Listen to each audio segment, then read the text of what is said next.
அண்மை செய்தியை பார்த்துக் கொண்டிருக்கிறோம். ஜம்மு காஷ்மீரின் பூஞ்ச் மீது பாகிஸ்தான் ராணுவம் தாக்குதல் தொடுத்திருக்கிறது. எல்லை கட்டுப்பாடு கோடு பகுதியில் அத்துமீறி தாக்கும் பாகிஸ்தான் பூஞ்ச் மீது பீரங்கி குண்டுகளை வீசியதாக தகவல் கிடைத்திருக்கிறது. பூஞ்சில் உள்ள பொதுமக்களின் குடியிருப்புகளை குறிவைத்து பாகிஸ்தான் ராணுவம் இந்த தாக்குதலை தொடுத்திருக்கிறது. ஜம்மு காஷ்மீரின் பூஞ்ச் மீது பாகிஸ்தான் ராணுவம் தாக்குதல் நடத்தியிருக்கிறது. இதுகுறித்து கூடுதல் விவரங்களோடு இணைகிறார் எமது செய்தியாளர் பாண்டியராஜன். வணக்கம் பாண்டியராஜன், உங்களிடம் இருக்கும் தகவல்கள் பகிர்ந்து கொள்ளுங்கள்.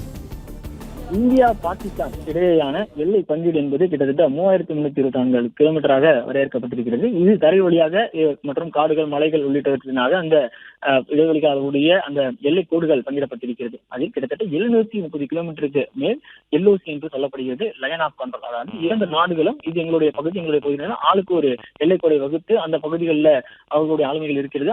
அந்த பகுதிகளில் தான் இந்திய ராணுவம் இந்தியாவுக்கான எல்லை பகுதிகளில் அவர்களுடைய பாதுகாப்பு பணியில் ஈடுபட்டிருப்பார்கள். அதே போலதான் பாகிஸ்தானுடைய எல்லை பகுதிகளாக அவர்கள் வரையறுத்த பகுதியில் இருந்து பாகிஸ்தான் ராணுவம் அவர்களுடைய அந்த பாதுகாப்பை மேற்கொண்டிருப்பார்கள். இந்த எல்ஓசி பகுதியில் பாதுகாப்புக்காக அந்த பென்சில் அமைக்கப்பட்டிருப்பது என்பது ஒரு சில இடங்களில் தெளிவாக இருக்கும். அந்த பகுதிகளில் இருந்து தொடர்ச்சியாக கிட்டத்தட்ட 17 நாட்களுக்கு மேலாக அவர்கள் கண்மூடித்தனமான தாக்குதல்களை மேற்கொண்டிருக்கிறார்கள். குடியிருப்பு பகுதிகளை நோக்கி சுட தொடங்கி இருக்கிறார்கள். நாம் வான்வழியாக ட்ரோன் வந்தால் அவற்றை அழித்து விடுகிறோம், ஏர்கிராப்ட் வந்தால் அழித்து விடுகிறோம், மிசைல் வந்தால் அழித்து விடுகிறோம், வேட்டா வகையான அதிநவீன ஏவுகணைகளை கூட அழித்து வீழ்த்தப்பட்டிருக்கிற அந்த தகவல் எல்லாம் கிடைக்கிறது. அந்த காட்சிகளையும் நாம் பார்க்கிறோம். வேட்டா ரக ஏவுகணைகள் இந்திய வயல்வெளிகளில் அங்கங்கே சிதறி கிடைக்கின்ற அந்த காட்சிகளையும் பார்க்கின்றோம். ஆனால் பீரங்கி குண்டுகளும் துப்பாக்கி தோட்டாக்களும் ஜம்மு காஷ்மீரில் இருக்கக்கூடிய பூஞ்ச் பகுதிகளில் தொடர்ச்சியாக அட்டாக் செய்து கொண்டே இருக்கின்றன.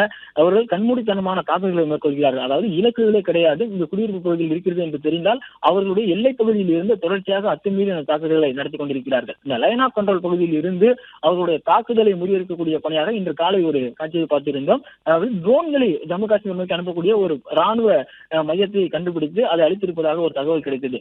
இந்த ட்ரோன்கள் எங்கிருந்து வருகிறது, எங்கிருந்து தாக்குதல் நடத்துவதற்கான முயற்சிகள் நடக்கிறது, ராணுவ முகாம் எங்கிருக்கிறது என்பதெல்லாம் கண்டுபிடித்து அந்த ராணுவ நிலையை இன்று காலை இந்தியா அளித்திருப்பதற்கான ஒரு காட்சி வெளியானது. அதே போல்தான் இந்த டேங்கிகள் மற்றும் பீரங்கிகள் மூலமாக தொடர் தாக்குதல்களை பாகிஸ்தான் ராணுவம் மேற்கொண்டு வருகிறது. எல்லை கட்டுப்பாடு கோடு அருகே இருந்து அவர்களுடைய இந்த தாக்குதல் தொடர்ச்சியாக நடைபெற்று வருவதன் காரணமாக பூஞ்ச் பகுதியில கொஞ்சம் வீடுகள் சிதறி அங்கங்க இருக்கக்கூடிய அந்த பாதிப்புகளை நாம் பார்க்கிறோம். பூஞ்ச் பகுதியில் இருக்கக்கூடியவர்கள் அங்கு நம்பிக்கையுடன் இருப்பதாக ஒரு கருத்தையும் அவர்கள் தெரிவித்திருக்கிறார்கள். கிட்டத்தட்ட சுதந்திரம் பெற்ற கால தருணத்தில் இருந்து 1947 எங்களுடன் அவர்கள் இருக்கிறார்கள், எங்க பாதுகாப்பாக உணர்கிறோம் என்ற தகவலையும் அவர்கள் சொல்லியிருக்கிறார்கள். பூஞ்ச் பகுதியை விட்டு வெளியேற மாட்டோம் எனவும், வீடுகளை இழந்திருந்தாலும் பரவாயில்லை, எங்களுடைய உரிமை இங்கிருப்பது இதுதான் எங்கள் மண் என்று சொல்லி அவர்கள் அங்கே இருக்கிறார்கள்.